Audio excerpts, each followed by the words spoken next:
حتى الكتب القديمة ذكرت الزبدة. صنع الناس الزبدة بهز الحليب في أكياس من جلد الحيوانات أو في جذوع مجوفة. اليوم مذاقه الرائع هو نتاج تكنولوجيا حديثة. يبدأ صنع الزبدة بشاحنة صهريج تسلم 30,000 لتر من حليب بقر صاف لمصنع الزبدة. يفحص العمال رائحته ولونه المتماسكين قبل تفريغه عبر خراطيم خوائية مضخية. يضخون الحليب الصرف في آلة تسمى فرازة. تدور الفرازة وتفصل دسم الحليب الصرف عن بقية السائل. الدسم يسمى قشدة الزبدة والباقي حليب مقشود. المقوم الأساسي في الزبدة هو قشدة الزبدة. إنها كثيفة بيضاء ضاربة إلى الصفرة وتحتوي على 38% من الدهون، بعض منها يذهب لصنع 2% حليبا. يعدل عامل صماما لإعادة بعضها داخل الحليب المقشود. 2% حليبا. الناتج رقيق أكثر من قشدة الزبدة ولونه أبيض. كلما قل محتوى الدهن أصبح الحليب أرق وراشحا أكثر.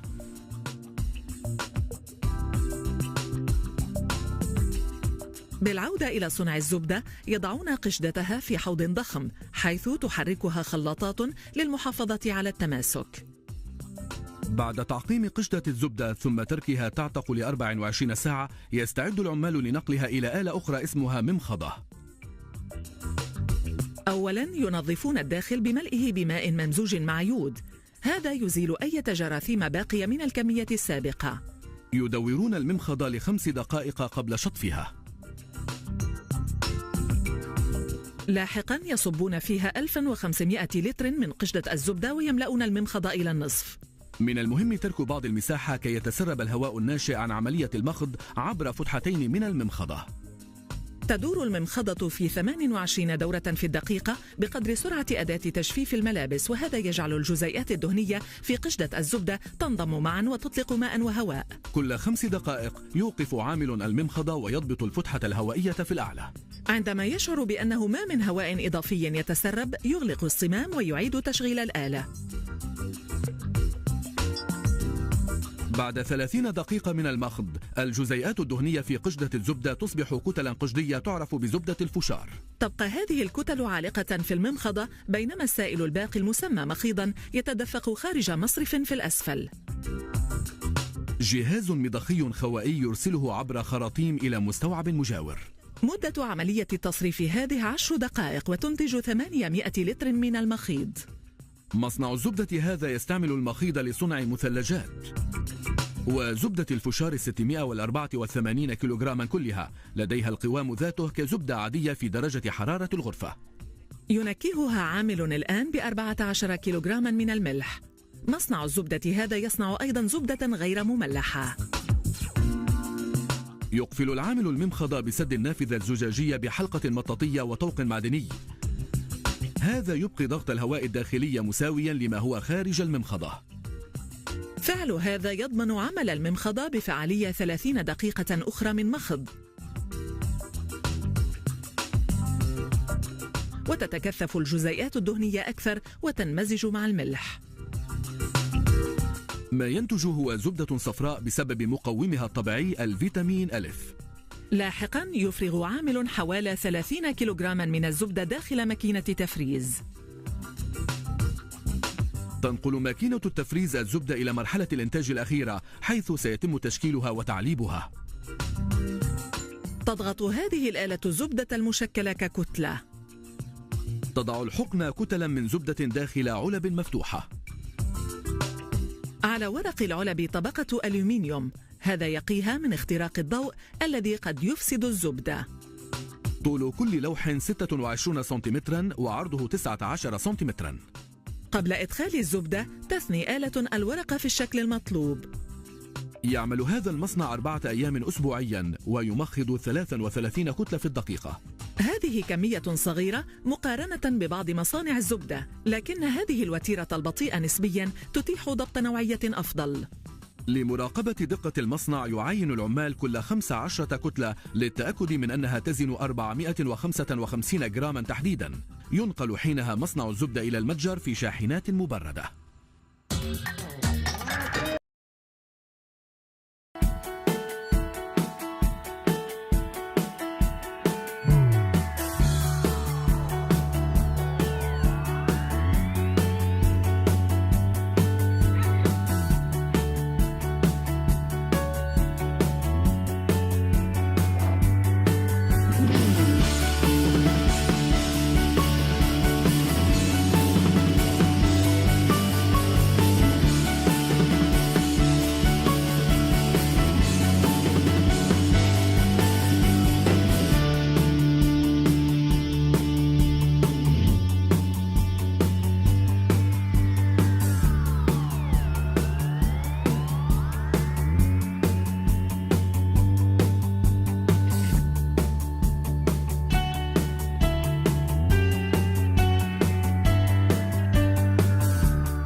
Margarine is basically an emulsion of water in fat, resembling butter in appearance, character, and composition. The fatty phase is normally a mixture of vegetable and/or animal oils and fats, and the aqueous phase skim milk or water, or a mixture of them. Small quantities of other ingredients such as salt, flavors, and emulsifiers may be incorporated through either of the phases. There are various types of margarine for specific applications, of which the most popular are table or tub, industrial, and pastry margarines. Margarine is universally formulated to contain 80% fat and 16% water. A number of other ingredients, either water or fat soluble, may be added to impart taste, flavor, and aroma, and to enhance its physical, chemical, and nutritional properties. Water-soluble ingredients include salt and preservatives, while fat-soluble ingredients are emulsifiers, lecithin, antioxidants, flavor, natural coloring compounds, and vitamins. Manufacturing process. Ingredients such as salt, emulsifier, coloring agent, flavoring agent, and antioxidants are weighed accordingly. This is normally done at 60 to 70 degrees Celsius. A homogeneous melt is ensured by continuous stirring in a mixing vessel. The water-soluble ingredients are dissolved in a small volume of water made up to the final volume, which constitutes 16% by weight of the margarine. The mixture, or the aqueous phase, will be added to the fat phase. Emulsifiers, such as mono and diglycerides, depending on the type of margarine, and lecithin, should be first dissolved in a small volume of the oil and fat blend, preferably in the ratio of 1 to 4 at 65 degrees Celsius to 70 degrees Celsius. The mixture is then incorporated into the main bulk of the oil and fat blend in the tank under continuous stirring at temperature ranging from 50 to 60 degrees Celsius. Other fat-soluble ingredients, such as antioxidant, color, and flavor, are dispersed in a small volume of the fat blend and mixed into the main body of fat. This is also done at 50 to 60 degrees Celsius under continuous stirring to homogenize the mixture.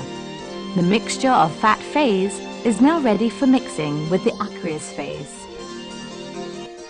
The prepared aqueous phase is incorporated into the fat phase under continuous stirring at a controlled temperature of 50 to 60 degrees Celsius, forming into homogeneous water in oil emulsion in the emulsion or mixing tank.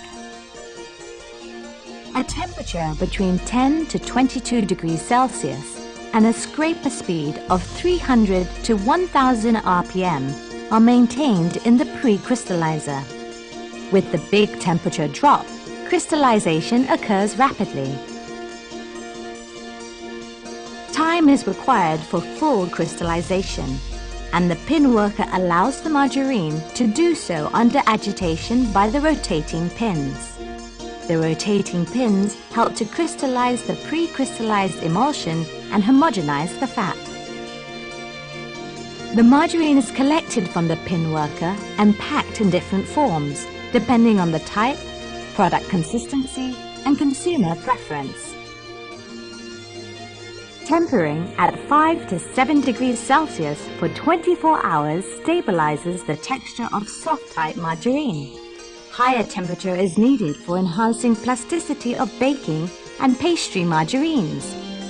Tempering at about 2 degrees Celsius above the melting points of these margarines for more than 24 hours is normally carried out to obtain margarines with good plasticity.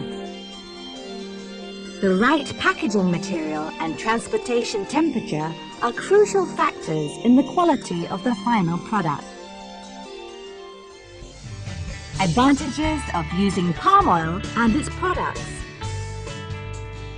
The crystal form in margarine greatly affects its texture. palm oil imparts a very high stability to the beta prime crystal form, which promotes plasticity. Palm oil is naturally stable with a balanced composition of unsaturated and saturated fatty acids. This allows manufacturers to tailor-make margarine formulations. Palm oil also contains 10% linoleic acid, which is an essential fatty acid, and lacks linolenic acid, which causes flavor reversion. Palm oil is naturally semi-solid, so it doesn't need hydrogenation in solid fat formulations. Hydrogenation is not only costly, but also produces trans fatty acids, which is a health risk. If need be, the solid's content can be enhanced through direct blending or interestification of palm stearin, available in various hardness or iodine values in the market. Palm oil and its products can be used either as the main ingredient or base stock, having the ideal characteristics for margarine manufacture. The wide range in its natural solids content makes palm oil the most versatile raw material, unlike liquid oils, which requires hydrogenation, and in turn forms trans fatty acids. What is the difference between butter and margarine, and is one healthier than the other? Butter, made from cream or milk, has been used for thousands of years, but scientists eventually took notice of its high levels of saturated fat. With more than 35 calories per teaspoon, butter is fattening. When we look at the molecules of butter, we see some of the building blocks of life: carbon, hydrogen, and oxygen. But these carbon atoms are completely surrounded by the hydrogen atoms, and this saturation level quickly became associated with and commonly believed to contribute to cardiovascular disease. Margarine, on the other hand, is created primarily from plant oils, which have a similar but different chemical composition. The carbons double bond with each other so that fewer hydrogen can fit, and we call this unsaturated fat. So far, so good. A similar tasting substitute with less saturated fat, right? Not so fast. Unsaturated fat has a lower melting point, and so its natural state is less solid, like vegetable oil. In order to get the consistency of butter, scientists decided to make it a little more saturated. The problem is, through this process called hydrogenation, where more hydrogen is added and the oil becomes more solid, high temperatures are used, which cause some troublesome changes. You see, most of these double bonds are in a configuration known as cis bonds, but hydrogenation often flips them into something called a trans configuration. The dawn of trans fats. And while it may seem trivial, this simple yet unwitting flip from cis to trans leads to significant changes in the way our body processes and metabolizes the molecules. Essentially, trans fats lower good cholesterol and higher the bad cholesterol, which increases the risk of coronary heart disease. So while margarine was initially seen as a healthier option, its own hazards slowly came to light. But the truth is, many margarine companies claim to be trans fat-free nowadays, and some are. At the end of the day, if we compare them side by side, there are pros and cons for each. Butter is completely natural and typically made from one ingredient, whereas margarine is processed and has many ingredients.